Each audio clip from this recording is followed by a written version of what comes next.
வணக்கம், நான் பூபதி. இன்றைக்கி நம்மளுடைய ரேசி கலிகிராஃபி சேனலில் எப்படி டிஃப்ரெண்ட் டைப்ஸ் ஆஃப் எஃப் எப்படி நம்ம போடலாம் அப்படின்றத நம்ம பார்க்க போகிறோம். ஒரே மாதிரி எழுதுறதோட வித்தியாசமாக மாற்றி மாற்றி எழுதுகிறப்ப நமக்கு கொஞ்சம் ஆர்வமாக இந்த எழுத்தை கற்றுக்கணுன்ற ஆர்வம் நமக்கு ரொம்ப அதிகமாக இருக்கும். அந்த அடிப்படையில் இன்றைக்கி நம்ம எஃப் எப்படின்றத நம்ம பார்ப்போம். வாங்க நம்ம சேனலுக்கு போகலாம். இப்போ நம்ம நார்மலாக நம்ம எஃப் எப்படி போடுவோம் அப்படின்னா,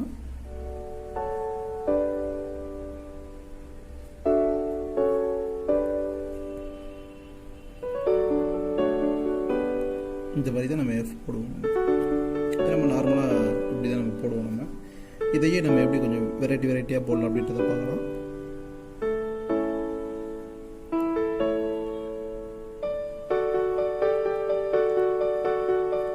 இந்த மாதிரி ஒரு வளைவு கொடுத்தா பார்க்கறதுக்கு அழகாக இருக்கும். மேலே வளைவு கொடுக்குற மாதிரி நம்ம கீழே வளைவு கொடுப்போம்.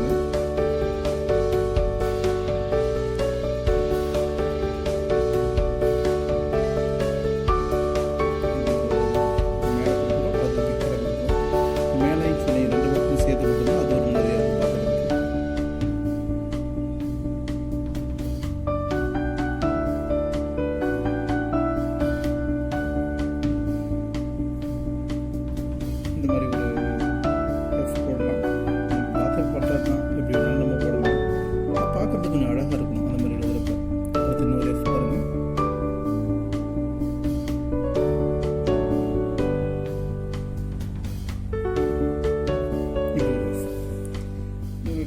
இந்த வகையான எஃப் நான் போட்டிருக்கேன். நீங்களும் ட்ரை பண்ணி பாருங்கள். உங்களுக்கு பிடிச்ச மாதிரி எஃப் இருந்துச்சுன்னா எனக்கு சென்ட் பண்ணுங்கள், வீடியோ எடுத்து சென்ட் பண்ணுங்கள், கமெண்ட் பண்ணுங்கள். நீங்களும் அதிகமாக எனக்கு சொல்கிறப்ப நானும் உங்கள்கிட்ட அதிகமாக கற்றுக்க முடியும். நீங்கள் என்கிட்ட கற்றுக்கிட்டு இருக்கிற மாதிரி இந்த வீடியோவை பார்க்குற உங்கள்கிட்ட நான் கற்றுக்கணும்னு ரொம்பவே விரும்புகிறேன். அதனால் இந்த மாதிரி உங்களுக்கு வித்தியாசமாக ஏதாச்சும் முயற்சி பண்ணிங்கன்னா அவசியம் பதிவிடுங்க. இப்போ வாங்க இந்த எஃப்பில் நம்ம எப்படி வேர்ட்ஸில் நம்ம எழுதலாம் அப்படின்றத நம்ம பார்ப்போம். ஃபர்ஸ்ட் எஃப்பில்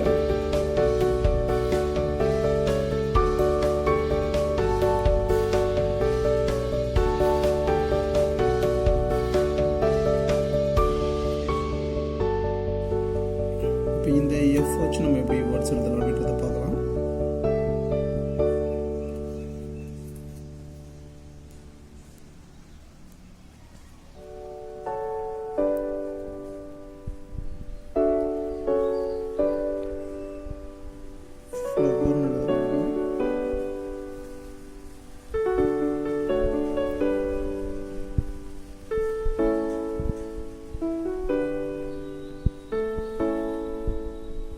இந்த எஃப் வச்சு எப்படி எழுதணும் பார்ப்போம்.